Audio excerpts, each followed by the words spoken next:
प्रतिध्वनि पढ़े हुए हैं, इसका प्रतिध्वनि का प्रयोग भी थोड़ा सा चलेगा, रिवीजन के रूप में चल जाएगा।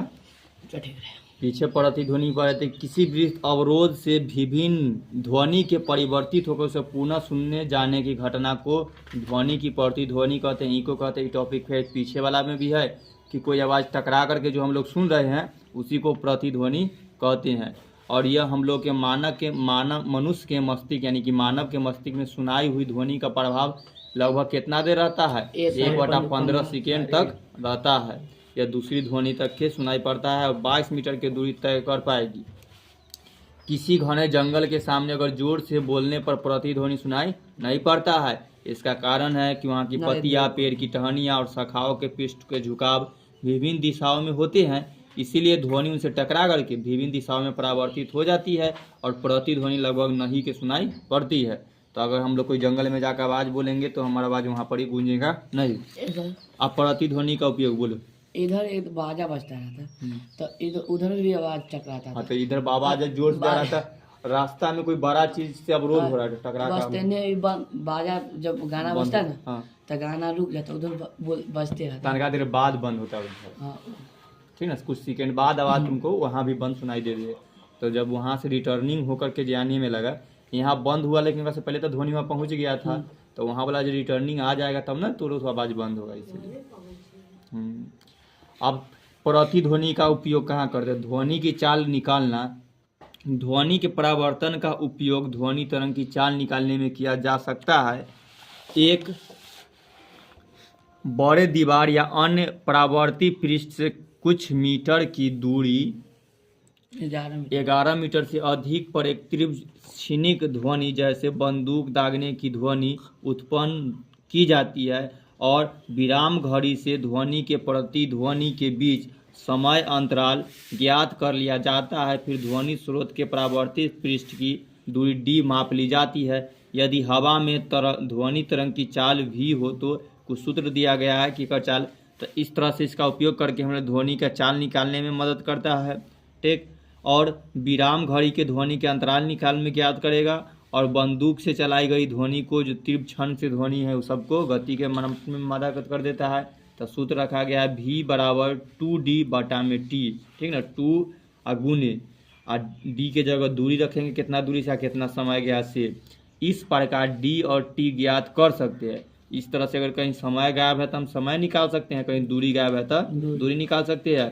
और कर v को मोटे या इसको कुछ और एक तकनीक पढ़ रहे थे, भूल गए, ध्वनि तरंग की चाल को म्यू कैसे मोटे तौर पर ज्ञात कर सकते हैं। अब इसका प्रयोग चमगादड़ लोग करता है, ध्वनि के तरह ही प्रकाशिक तरंग का ही सतह करता है इसे, ताकि चमगादड़ को दिन में दिखाई नहीं पड़ता है और जब रात में दिखाई पड़ता है तो उल्लू को भी चमगादड़ को भी। उल्लू को रात में दिखाई देता है। उल्लू को रात में दिखाई देता है। हाँ, उल्लू को भी रात में दिखाई देता है, चमगादड़ को भी रात में दिखाई देता है।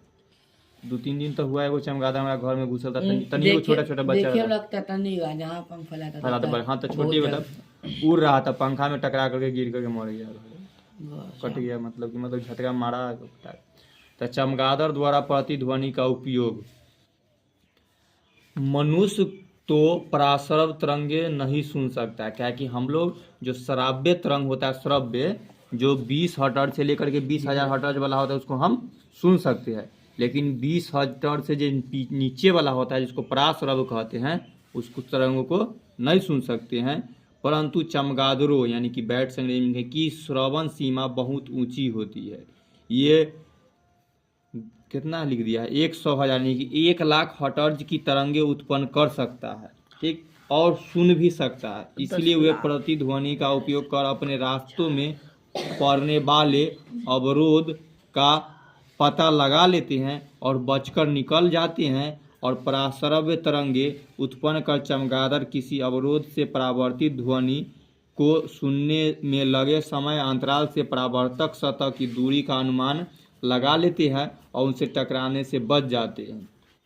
ठीक, तो ये शॉर्ट में सुन लो। एक तो अपना किताबी भाषा लिख दिया है, उल्लू को रात में दिखाई नहीं देता है, ठीक ना, उल्लू को दिखाई देता है रात। हाँ, रात में दिखाई देता है, दिन में दिखाई नहीं देता है। उसी तरह चमगादड़ को भी दिन में दिखाई नहीं देता है, रात में दिखाई दे। लेकिन जब उस रात में उड़ता है ना तो उस समय भी उसको उस तरह से उतना आँख से दिखाई नहीं पड़ता है।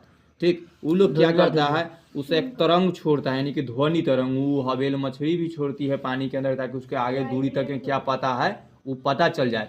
तो ऐसा ना अपना सामने से वो तरंग छोड़ता है। उसी तरह एक और चीज़ के बता देते हैं, कुछ ऐसा कीड़ा छोटा छोटा को देखा जाएगा, 2 गो तक सूंड निकल रहता है। केलचट्टो में देखा है, कॉकरोच में लंबा लंबा 3-4 गो निकल रहता है ना, तो उस है ना जे कीड़ा के सामने जैसा लगल देखा है वो एंटीना होता है, ठीक ना। उससे वो सेंस करता है, अगर यहाँ ऐसे ऐसे चल रहा है ना तो उसको कितना दिखाई, तनके दुख दिखाई देगा, काहे कि लेकिन ओकर एंटीना है से यहाँ ऐसे लगल है, तो वो एंटीना नहीं है कुछ अगर सटा ना तो उसको पता चल जाएगा कि आगे क्या है, ठीक ना। तो वो उससे सेंस कर लेता है एंटीना से, तब उसको पहले अपन टर्निंग चींटी भी सेंस कर लेता है। तो उसी तरह चमगादड़ को तो एंटीना न है, तो चमगादड़ सब ना उल्लू लोग पहली अपना तरफ से एगो ध्वनि तरंग छोड़ता है, ठीक ना। वो ध्वनि तरंग क्या करता है, अगर यहाँ है तो यहाँ से टकरा करके वो दीवार में टकरा करके वापस तुरंत आ जाता है, तो उसको पता चल जाएगा सामने क्या है, दीवार है। अगर नहीं टकरा के आया तब तक वो जाते हैं, समझ जाएगा वो पूरा क्या है, खाली रास्ता। तो वही कहा गया है। तो बहुत ज़्यादा स्पीड वाला छोड़ता है, क्योंकि पराश्रव तरंग जो होता है से 20,000 से ज़्यादा वाला होता है, हम तब कम वाला बोल दिए थे, ठीक ना, कि पराश्रव तरंग जो बहुत ज़्यादा वाला होता है 20,000 हर्ट्ज से, तो वो 1,00,000 हर्ट्ज की तरंग उत्पन्न कर सकता है, ठीक ना। क्या कि हम लोग 20,000 से ज़्यादा ना सुन सकते हैं, लेकिन उससे ज़्यादा वाला भी तरंग को उत्पन्न करता है। और इसीलिए वो प्रतिध्वनि को भेजता है, रास्ता में किसी से टकराता है और उसे पता चल जाता है कि यहाँ कोई चीज़ है। वो टकराने से, जैसे हम लोग हाथ से छू करके आँख अगर बंद है तब पता कर लेंगे कि हम हड्डी को छुए कि मांस को छुए कि लकड़ी को छुए कि ईंटा के छुए। उसी तरह उसे तुरंग जब छोड़ता है तो वो ध्वनि के तरंग से पता कर लेता है कि सामने किस तरह की वस्तु है से, ठीक ना। तो वो अवरोध का पता लगाता है और उसे बच करके निकल जाता है। और पराश्रव तरंगे उत्पन्न कर चमगादड़ किसी अवरोध से प्रतिध्वनि वो है कि जब गया तो टकरा करके आता है, तो इसका उपयोग यही सब करता है। और सुनने में लगे समय अंतराल से परावर्तक सतह पर आता है और दूरी का अनुमान लगा लेता है। और देखो जैसे कि अगर ये इस चित्र में दिखाया जा रहा है कि यहाँ से एगो तरंग छूटा, ठीक ना, जो पूरा मेन लाइन वाला है, इस रास्ता में मक्खी दिखाई दिया, इससे टकरा करके आया, तो इसको अनुमानित लग गया कि कुछ दूरी पर यहाँ पर क्या है, कोई चीज़ है जो किस तरह का है, तो इस तरह का है जिसके पास ही जा सकता है। तो दूरी का अनुमान लगा लेता है और टकराने से भी बच जाता है। तो चमगादड़ द्वारा उत्सर्जित पराश्रव ध्वनि का अवरोध द्वारा परावर्तन हो रहा है चित्र में। अब तीसरा देखो तो 2 उपयोग कर लिए हम लोग। तीसरा है प्रतिध्वनि का औषधि विज्ञान में भी उपयोग किया जाता है। डॉक्टर में बहुत सारा ऑपरेशन और किया जाता है तो उसमें ध्वनि का उपयोग करता है, जैसे एक्सरे टाइप में हुआ तो उसमें भी लाइट जाता है, आर पार होता है, तो लेकिन ध्वनि का भी कहीं कहीं उपयोग होता है। आदित्य जी क्योंकि किताब बंद कीजिए, आप किताब पर देखो, पहले की समझा है कि देखे के है कि थोड़ा ज़्यादा। तो मेडिसिन में भी उपयोग होता है, जैसे इकोकार्डियोग्राफी में उच्च आवृत्ति की ध्वनि को हृदय के विभिन्न भागों से परावर्तित करा करके चिकित्सक हृदय की पूरी जानकारी प्राप्त करते हैं। यानी कि कार्डियोग्राफी जहाँ भी लिखा रहेगा, हम लोग पीछे वाला बायोलॉजी में पढ़े थे, हृदय को जो घेरे रहता है से कार्डियो वाला मास रहता है, तो पार्ट को कार्डियोग्राफी कहते हैं।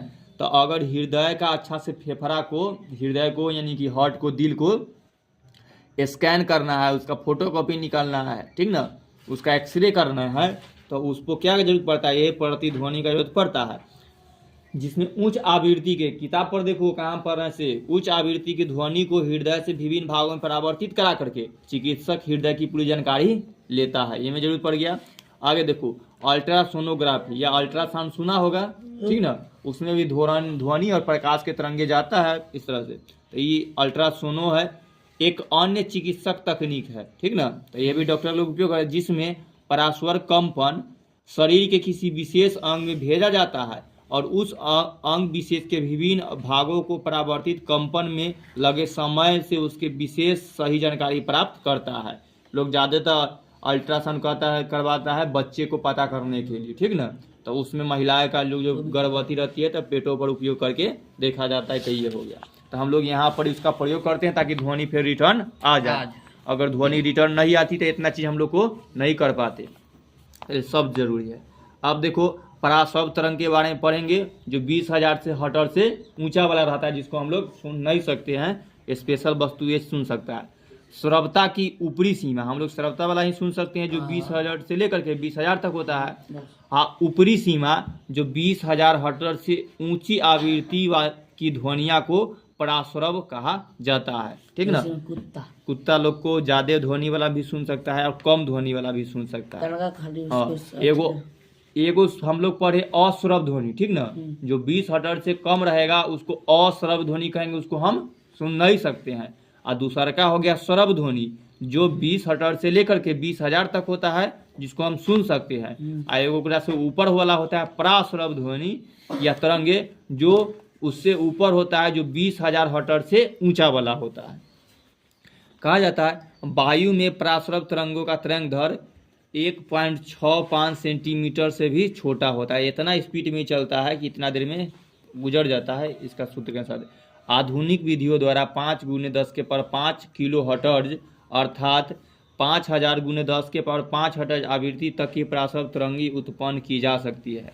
और आधुनिक विधि यानी कि मशीनों द्वारा बहुत जोर से इतनी आवाज़ को उत्पन्न किया जा सकता है।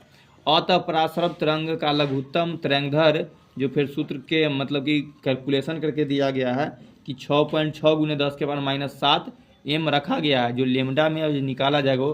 तो दृश्य प्रकाश जो विजुअल लाइट का तरंगदैर्घ्य को क्रम ऑर्डर कहा है। और श्रव्यता प्रसार जब भी लिखा है मतलब जिसको हम लोग सुन सकते हैं के अंदर लागू ध्वनि के नियम पराश्रव तरंगों के लिए ही है। बहुत सी नई घटना प्रेक्षित होती है। तरंगदैर्घ्य कम होने के कारण क्या हो जाता है, व्यवहारिक क्षेत्रों में पराश्रव तरंगे अनेक उपयोग होती है।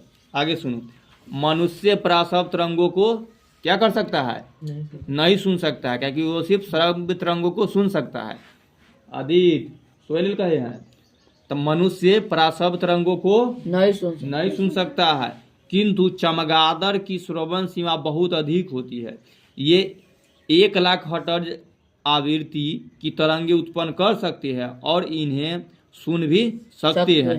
जैसे कुत्ता भी 20,000 हर्ट्ज आवृत्ति तक की तरंग को आसानी से सुन सकता है, क्योंकि ज़्यादा तरंग।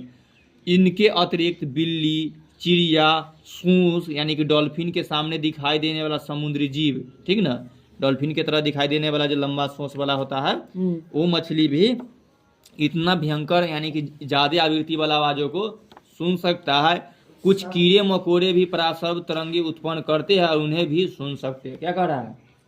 नहीं हाँ, शार्के के टाइप के कुछ मछलियों का सब मछली भी तो शार्क से बड़े। हाँ, तो ये सब मछलियों को, वो सब मछलियाँ भी ना बताया कि पहले में जब पानी के अंदर चलती है ना तो अगर ज़्यादा दूर तक नहीं दिखाई देता वो सभी तरंग छोड़ता है, और उससे टकरा कर जब आता है तो वो पकड़ लेता है कि उसमें आगे क्या चीज़ है, कौन वस्तु है, कहाँ से रिटर्न लेना है, किस तरह के। जैसे चमगादड़ किया तो वो सभी तरंग छोड़ते ही है मछली। पानी में कौन वस्तु है? पानी में कोई और जीव चलता हुआ मिल जाए तो उससे टकरा कर तो पता चलेगा ना कि आगे शिकारी मछली है कि उसको खा जाएगा। उसको एंटीना रहता है। हाँ, मछलियों का एंटीना रहता है। हाँ, वो मछलियों के देखा ना बड़का शुरू टाइप के, तो वो एंटीना होता है।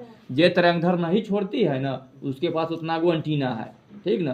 तो इस सब को मछली को अगर कोई बड़ा मछली का से बड़ा मछली आ गया तो वो अगर टकरा करके आ गया तो उसे पता चलना जाएगा कि कोई मछली सामने से बड़ा वाला आ रहा है, तो वो रिटर्न लेकर के भाग जाएगा। और उसको पता चल गया कि इसको खाने वाला मछली है यानी पचा सकता है, तो दौड़ कर जाता है कि हमारा शिकार आ गया, हम जाते हैं, हमारा भोजन है। तो इस तरह से ये लोग उपयोग करता है। इसका उपयोग पर हो देखो पराश्रव तरंगों का, जिसको हम लोग सुन नहीं सकते हैं, कुछ जानवर स्पेशल सुन सकते हैं। पराश्रव तरंगों में अत्यधिक ऊर्जा रहने तथा इनका तरंगदैर्घ्य बहुत छोटा होने के कारण इनका उपयोग बहुत क्षेत्र में विस्तृत है। जैसे उपयोग किया गया है द्रवों में ध्वनि की चाल, कम मात्रा में उपलब्ध द्रवों में पराश्रव तरंगे की चाल ज्ञात की जाती है। इस निर्धारण से पदार्थ में अनेक भौतिक और रासायनिक गुण जैसे रासायनिक संरचना, सांद्रण, अवशोषण और संपीड्यता, विशिष्ट ऊष्माधारिता आदि का पता लगाता है। तो ध्वनियों में द्रवों में जो होता है ध्वनि की चाल पता करने के लिए सबको जरूरत पड़ता है, जैसे संरचना कि उसका केमिकली स्ट्रक्चर कैसा है, कि कोई लंबा छोटा चौड़ा इस तरह से।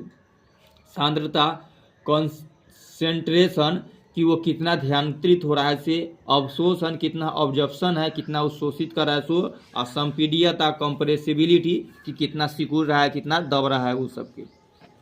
दूसरा का प्रतिध्वनि गहराई मापन, इसका सबसे ज़्यादा उपयोग होता है कि समुद्र की गहराई मापने में पराशव तरंग का उपयोग किया जाता था। ये में से को पूछेगा कि समुद्र की गहराई नापने में कौन से तरंगों का उपयोग किया जाता है? पराश्रव, यानी कि जिसको हम लोग नहीं सुन सकते हैं, उस तरंगों का उपयोग किया जाता है समुद्र की गहराई नापने में। या समुद्र के अंदर कोई चीज़ अगर डूबा हुआ है, उसको पनडुब्बी से भी नहीं मिलेगा, तो यही तरंग को छोड़ा देता है, ठीक, ताकि वो वस्तु से टकरा करके जब आता है ना, तो इसे मान लो समुद्र के अंदर कोई चीज़ भुतला गया, अब उसको खोजेगा तो इसे तो दिखाई नहीं देगा, तो इस तरंग को लोग ना ऊपर से छोड़ता है। अगर वो तरंग वापस नहीं आया, डायरेक्ट बहुत अंदर तक के चल गया, तो इससे पता की चलेगा कि वहाँ पर कुछ नहीं है से, ठीक ना। या लेट से रिटर्न आया है, इससे पता चला कि बहुत गहराई में तरंग गया है, और कुछ दूर के बाद अगर रिटर्न आ रहा है, मतलब पता चले यहाँ कुछ है तो ना, टकरा करके वापस आ गया। इससे पता चलाने में उपयोग करता है कि समुद्र के अंदर कोई चीज़ डूबल है, तो उसको निकालने में, पता करने में भी इसका उपयोग होता है। इनके द्वारा पनडुब्बी, हिमशैल आदि पानी में डूबी हुई वस्तुओं का पता भी लगाया जाता है। तो यह प्रतिध्वनि का उपयोग इसमें किया जाता है कि जो पराशव तरंग है, उसका जो समुद्र की गहराई में कोई वस्तु डूबा हुआ है, उसको पता लगाने में इसका उपयोग होता है। रासायनिक प्रभाव देखो, यदि किसी द्रव में ठोस के सूक्ष्म कण तैरते रहे हो, तो उस द्रव में पराशव तरंग को भेजने पर ये कण आपस में मिल करके बड़े होने लगते हैं, ठीक ना, और नीचे बैठ जाते हैं। यह क्रिया संकदन कहलाती है। इन तरंगों के कुछ रासायनिक क्रियाएं त्वरित हो जाती है, जैसे पोटेशियम आयोडाइड से आयोडीन मुक्त किया जाता है, तो इस तरह से आयोडीन निकाला जाता है। औद्योगिक उपयोग में कपड़ा और वस्तुओं तथा घड़ियों आदि के पुर्जों को साफ करने में पराशव तरंगों का उपयोग किया जाता है। क्या है कि घर या बहुत ऐसा जो छोटा वाला पार्ट होता है, उसको साफ करने में नहीं बनता है, तो यानी कि ना कहता है, मान लो कोई तेरा पास अगर कोई चीज़ है, उसको हाथ से नहीं लगा सकता है, तो लोग फूंक करके उसको साफ कर देता है, बना देता है कि बहुत जोर से। तो उसी तरह यहाँ पर इन ध्वनियों का उपयोग करता है, और पुर्जों को साफ करते हैं, उसमें भी पराशव ध्वनि का उपयोग करते हैं। वस्त्र उद्योग में रंग को सुधारने में भी उसका उपयोग करते हैं। धातुओं में दोष का पता लगाने में भी पराशव तरंगों का उपयोग करते हैं कि धातुओं के पिंडों के भीतर बारीक दरारों या छिद्रों का पता लगाने में किया जा सकता है। धातु के टुकड़े का उपयोग पुल्लों, बड़े बड़े भवनों, मशीनों तथा वैज्ञानिक उपकरणों बनाने में किया जाता है। यदि व्यवहार में लाए गए धातु के टुकड़े के अंदर ऐसी दरार या छिद्र हैं, तो ये पुल या भवनों की संरचना की मजबूती में कम कर देंगे, ठीक ना। तो अगर कोई पुल बनाने के लिए वो पुल गिर गया भागलपुर में, ठीक है ना, ठीक, तो अगर वो पुल में लोहा उपयोग किया गया है, तब ऐसे देखने में पता नहीं चल रहा है कि एकरा में तनी तनी को छेद है कि नहीं।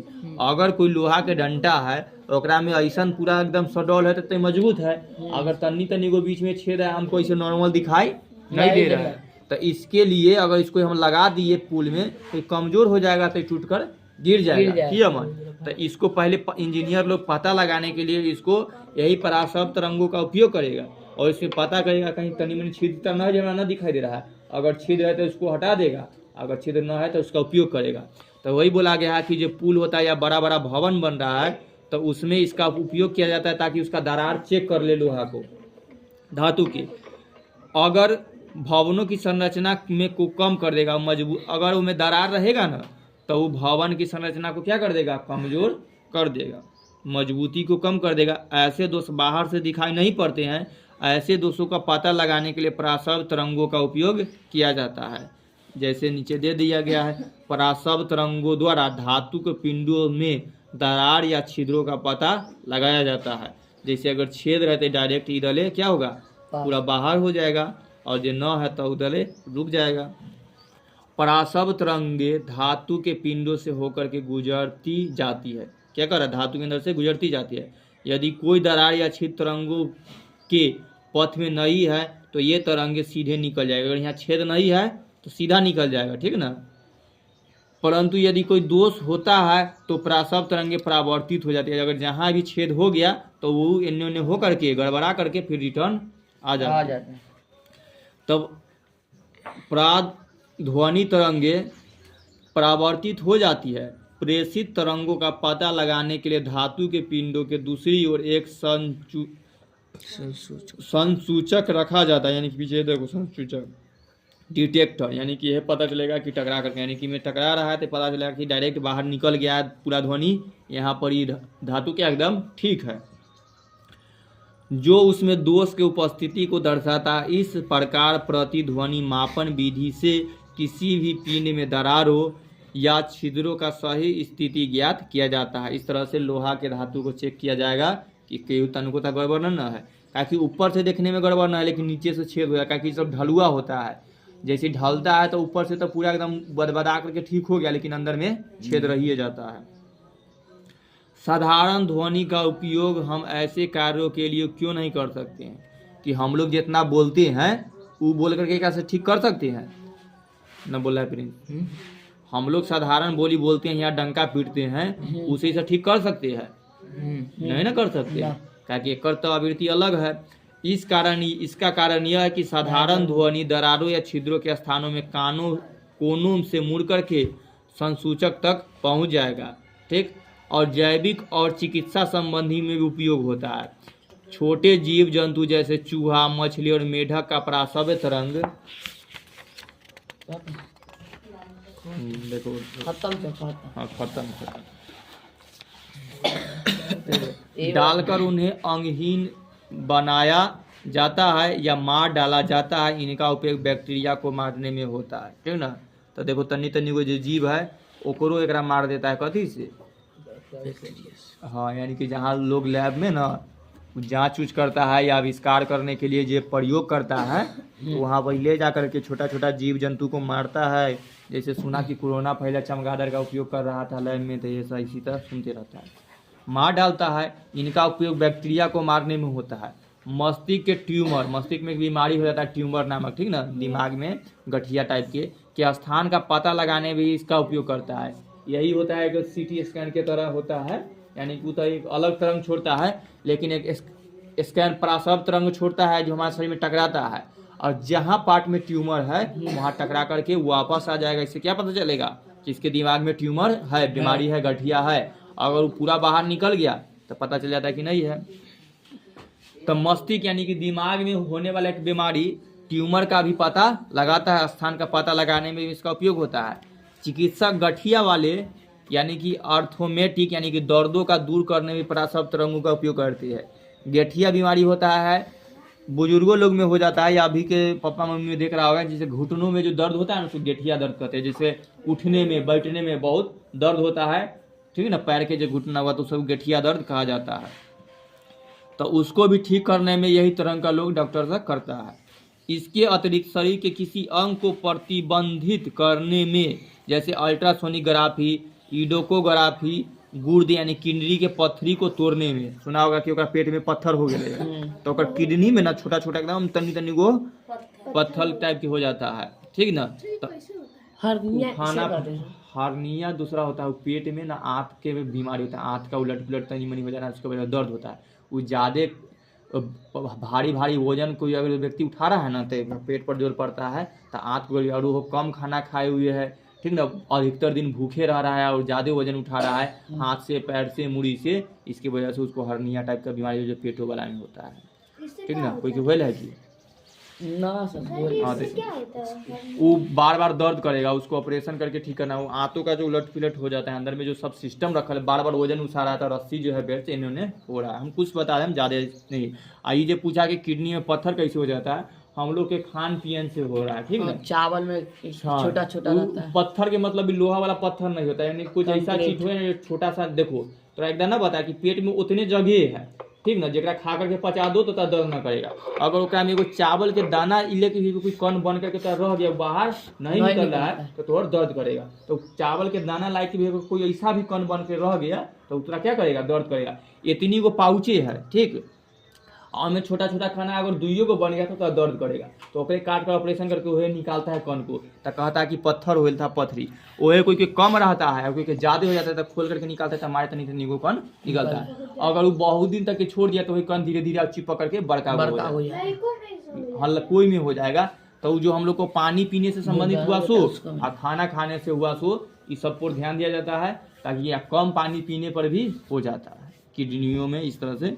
तो किडनी यानी गुर्दे में पत्थर के तोड़ने में, तो उसको इलाज करने में भी इस तरह का प्रासव तरंग का उपयोग करता है, ताकि डायरेक्ट बिना ऑपरेशन किए पेट पर से करेगा और देख देख करके जहाँ पर पत्थर को एकदम तोड़ करके में ही कर देगा। तो पत्थर को तोड़ने में मोतियाबिंद यानी कि कैटरैक्ट कहा गया है या नाइट ब्लाइंडनेस इसको कहा जाता है, जो आंखों में रतौंधी छाने वाला बीमारी है को दूर करने में भी प्रासव तरंगों का उपयोग करते हैं।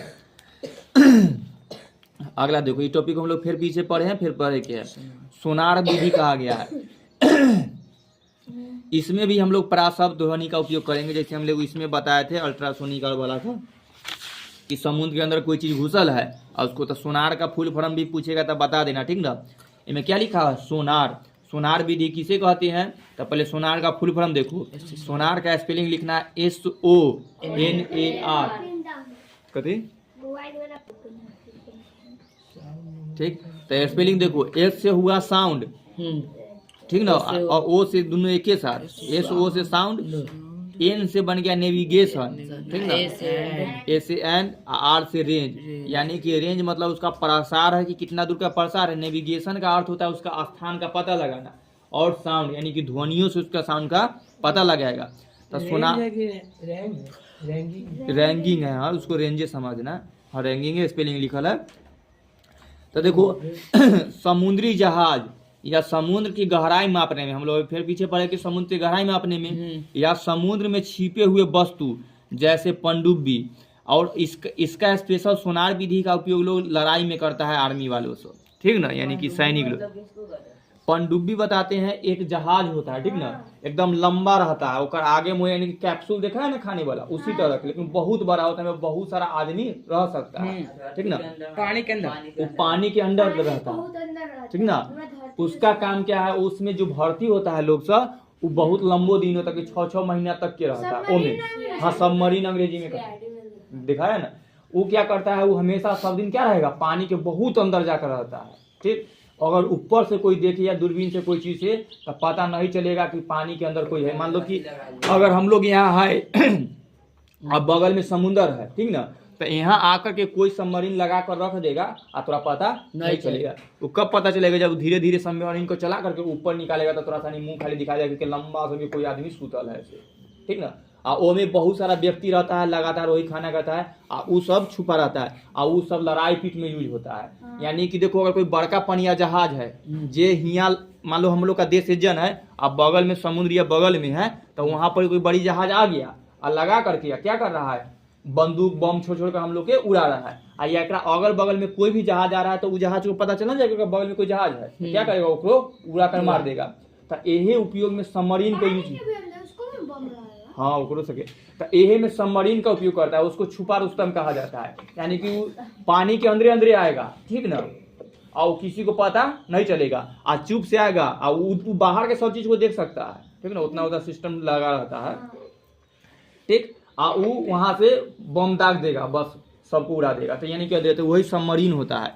तो सबमरीन को अब देखो, सबमरीन यानी पनडुब्बी, इसका उपयोग और देखो, लोग अगर कोई समुद्र के अंदर कोई सबमरीन छुपल है तो इसको पता लगाएगा तब ना, तो कोई के मार देगा, ठीक। तो इसमें भी सोनार विधि का उपयोग करता है कि अगर देखेगा कि यहाँ जो समुद्र के अंदर कोई सबमरीन, तो छुपा के कोई देश में न भेज दिया है, कितना देश ना चुपके से कोई सबमरीन कोई बगल वाला देश में भेज करके बैठा कर रख ले रहता है, बहुत बहुत दिन तक के रख ले रहता है। अपना भी भारत देश में हाँ ऐसा है, इस तरह के सबमरीन बहुत सारा है, खतरनाक खतरनाक नामों रखा रहता है, बहुत बहुत दिन बाद निकलता है वो, एक के दिन ऊपर फिर सब कुछ लोड कर लेता है, फिर अंदर में अंदर पानी में पूरा पैक रहता है, अंदर में तो पानी थोड़ी घुसेगा, वो पूरा पैक है, हाँ सब सिस्टम रहता है।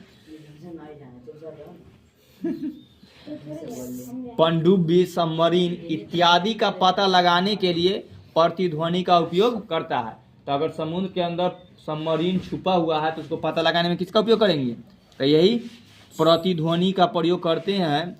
इस तकनीक से को सोनार यानी कि सोनार कहा जाता है। सोनार विधि जहाज पर से श्रव्य यानी कि सोनिक या परास्वनिक अल्ट्रासोनिक ध्वनि संकेत समुद्र तल की ओर भेजा जाता है, और ध्वनि संकेत को भेजने तथा उसके परावर्तन के बाद प्रतिध्वनि के रूप में जो ध्वनि जहाज पर वापस लौटता है, उनके बीच के समय अंतराल को मापा जाता है। और जो टकरा करके, जैसे नीचे चित्र में देख लो, ऊपर में जहाज है और ऊपर से सोनार विधि से भेजेगा तरंग दैर्ध्य को और वापस आएगा टकरा करके, इसी को नापा जाता है। क्योंकि समुद्र जल में ध्वनि की चाल ज्ञात रहती है, इसे समुद्र में छुपी वस्तु का पता समुद्र की गहराई की गणना कर ली जाती है। तो इससे सब पता कर लेगा कि समुद्र की गहराई कितना है, कितना दूर पर कौन वस्तु छुपा हुआ है, पता कर सकता है। मानव कान की संरचना, अब हम लोग कान के बारे में स्पेशल पढ़ेंगे, फिर इसके बाद तू लोग 10th और 12th में तनी स्पेशल अच्छा से पढ़ेगा कान के बारे में। हम लोग कैसे सुनते हैं तनके है वो में पढ़ेंगे और इहो क्लास में तनके।